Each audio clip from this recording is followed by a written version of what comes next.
वारज्यामध्ये काम करत असताना 2014 नंतर ज्या 2 इलेक्शन विधानसभेच्या झाल्या, 2 लोकसभेच्या झाल्या. या सगळ्या इलेक्शनला, या सगळ्या निवडणुकीमध्ये वारज्यामध्ये भारतीय जनता पार्टीने चांगली कामगिरी केली. आज जे पक्षात आयात झालेले उमेदवार ते त्यांचं पलीकडे जाऊन काम करत होते.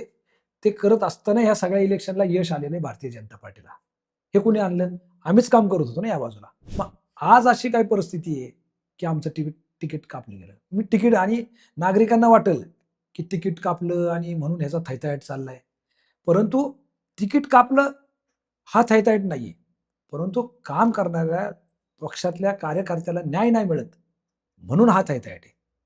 कारण की आज जर मी गप्प बसलो, आत्ताच्या निवडणुकीला मी उभा नाही राहिलो, तर कित्येक नागरिकांना वाटेल, की किरण बाळटके शांत बसला, मॅनेज झाला, किरण बाळटकेला ॲडजस्ट केलं गेलं आणि विरोधक असं चर्चा पण करतात. मग स्वतःला सिद्ध करण्यासाठी, न्यायाची भूमिका मागण्यासाठी आम्ही ही निवडणूक लढवायची ठरवली.